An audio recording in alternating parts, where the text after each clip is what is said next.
Miks ikkagi peab valima minema? No lühidalt ei peagi. Kõige raskem otsus ei ole mitte see, kelle poolt valida, vaid kas üldse ning miks valima minna. Ja see juba on igaühe isiklik otsus. Kas sina soovid omale sõnaõigust selles, milline keskkond sind ümbritseb, milliste põhimõtete järgi seda riiki juhitakse ning mis on lubatud ja mis ei ole lubatud või on sul sellest täiesti ükskõik? Ehk julgustab sind see fakt, et meie sinuga elame vananevas ühiskonnas, kus igal järgmisel valimisel on rohkem vanemaealisi kui noori valijaid. Ja kahjuks liigub ka meie riigi juhtimine valimistest valimisteni, ehk see on mõjutatud soovist saada valituks ning seejärel ka loomulikult saada tagasi valituks.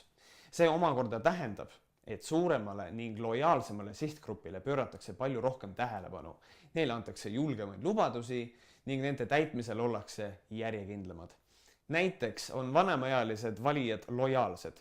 Nemad lähevad nagunii valima, sõltumata ilmast, sõltumata sellest, kas on keda valida, sest nende jaoks on see normaalne ja harjumuspärane. Nad ei jää teiste peale lootma, vaid lähevad ja annavad oma hääle vastavalt sellele, kuidas tundub neile õigena. Nende jaoks on see oluline. Noored seevastu ei ole väga ustav valijagrupp. Nad eeldavad, et küll teised ikka lähevad valima ning kahtlevad, kas nende hääl läheb ikka õigesse kohta.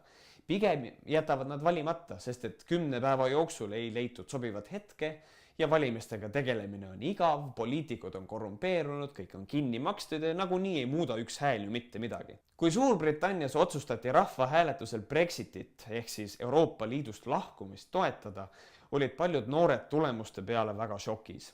Sest et neil oli olnud võimalus hääletada.